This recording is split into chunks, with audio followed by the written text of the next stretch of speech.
feel. Like I'm in the process of writing my second book. I'm doing a series called Friends of Hip Hop, where I'm chronicling the 50 years of hip hop, 10 years each. So this I'm doing 87 to 97. So being able to feature you guys and being able to talk about, because now I'm doing the food campaign. I just finished the musical, so I'm getting ready to start with y'all. And then just to be able to be in these spaces, and be able to hang out with y'all, to know y'all, to be able to see the evolution of hip hop through your eyes. I think that's it's kind of an affirmation for me what you just said. I don't know, today I woke up just pondering like, I think I want to write a book. And being here today is like what you just said, like at least, and literally 5 other people was saying, write a book, you got a book. It's just crazy how it push your mind other places, and then what you was thinking you should do is spoken into existence. I guess I got to do it. Of course you have to do it, because this is the legacy that we need for the next generation. Yes. And this is why it was so important to me to get this book out, because in 30 years from now, 40 years, 50 years from now, what is our legacy? What are they going to know about hip hop? And is it going to be told from our voices? Oh my God. Or is it going to be told from the other voices? That's history right now. So as you contemplate the last 20 years, Bucktown, USA, almost 30 years of the boot camp play, y'all just celebrated that a couple of months ago. Wow. 28 years since the Shining? 29. Actually, next year makes it 30. Wow. So what does that mean to you? Oh my gosh. It's hard to put it into words because the journey isn't complete. Right. We're still in the studio recording new music. Still on a grind, doing shows. Like you go overseas, set up overseas tours. So it's hard to describe because the process is still being worked on. You're still Right. writing the story, right? Right, exactly. So the legacy is not done. So it's just beautiful. Like even with the songs playing in the background, it's just so fitting It's so fitting to what it is. Right. Yeah. Exactly. It's crazy. But where did it begin? Where did hip hop begin for you? For me, hip hop began.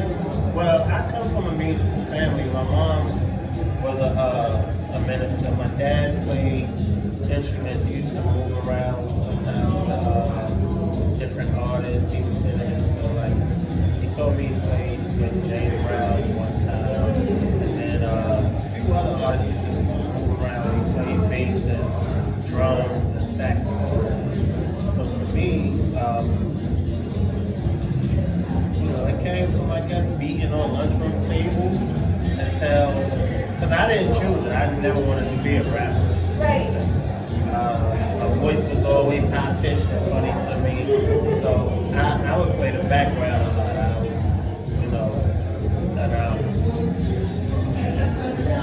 it just, God presented it to me. Were you ready for that message? Like, what are you ready Not at all. Not at all. You got your bag?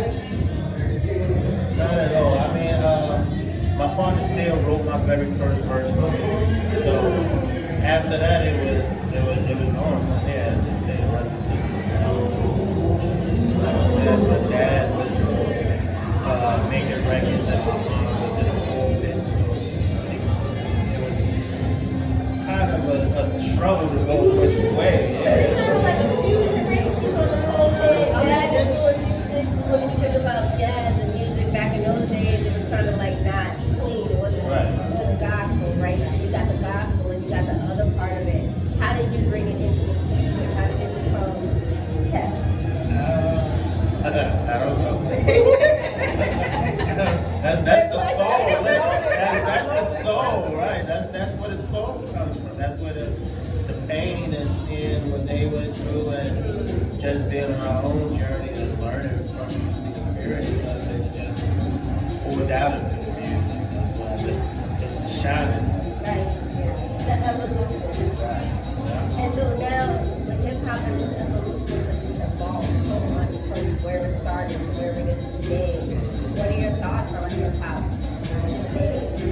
Forget where we came from, because we know it came from grit and heart and soul and pain. Now, Me personally, I love it. I love to see it grow. I love to see it. Can't turn on your TV without seeing hip hop or hearing hip hop in the right? It's such. It built a culture of its own. So to speak. Yeah, for You know? sure. As they were saying, it was supposed to be a fad that was going to play out in 5 10 years. Here we are celebrating 50 years. So, well, 51 now. Right, going into, 51, so yeah. It's a beautiful thing, man. It helps a lot of families struggle with not teens. It puts them on the path to open so many doors to photography, video, book writing, and everything. Yeah. If it's something like that, I think we all should try to protect it and keep it going. And I love that you said that because I know you do a lot of mentorship with the younger generation coming up that we're doing. And what's so important to me about that is these artists we guys. Yeah. It's not just drill music, go out there, talk about crazy street stuff, but it's really about creating something. Right. So when you can steer them in the right direction, that's what's so important for me when it comes to hip hop. Because both my boys do music, and they have different styles, but they're pouring their heart into it because it's what they see. They're not doing it because they want a dollar. They're doing it because they love it. That's always the best part of it. I think you get more out of it when you go that route with it. I mean, the grind don't stop. The money's gonna come eventually. But when you do it for the love, you experience so much more out of it, and it means so much more. It's a grasp. Yeah, you work for it. It's in your veins. Yeah. And that's beautiful. And one of the interviews I seen y'all do when y'all were Vegas actually, and Steve said no matter what y'all going through, y'all still see together. That's my brother for life. Like no matter what happens in life, y'all still show up and y'all are still the lesson. Y'all are iconic, and I don't really think that. I just want to give you your flowers because I don't really think that y'all understand the impact that y'all had on music, on the underground scene, just in general, like how y'all carry Brooklyn on y'all back. Right. And that to me is so special because we have Jay, we have Biggie, we have these people, but y'all carry Brooklyn on y'all back. Bucktown was because of y'all. Yeah. Did you think about that? Like the fact that we're in the car and we hear Bucktown. Yeah. You know what I'm saying? And we're saying like we're blasting it and we listening to it. Like, do you feel that impact? Do you realize it? As an artist, I ain't even gonna hold you sometimes. I really don't even listen to our own music. Because you pour so much out into making it and creating it, then performing it. Like sometimes I come out of the studio, I can't listen to hip hop. I have to find a way to bring it down, to calm the beast down, so to speak. So I throw some jazz and some just another sort of music, R&B, and then go back to it. So it's just a blessing to be able to make it. To, I guess, answer the question, I do, but I don't think about it. You don't think about the fact that You don't want to get caught thinking about that because it can hold your creation in order to something else. and it's part of the work. Right. It's part of it. When you're on your wine now, what are you listening to? Oh man, probably some Jasmine Sullivan, some Jill Scott, oldies but goodies, anything besides everybody.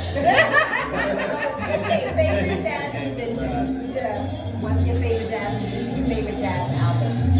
Oh man, you know what? You say jazz, so I'm gonna see what you I'm just gonna go with it. I'm just gonna go with the Marcellus guy, man. Okay. And anything that he makes is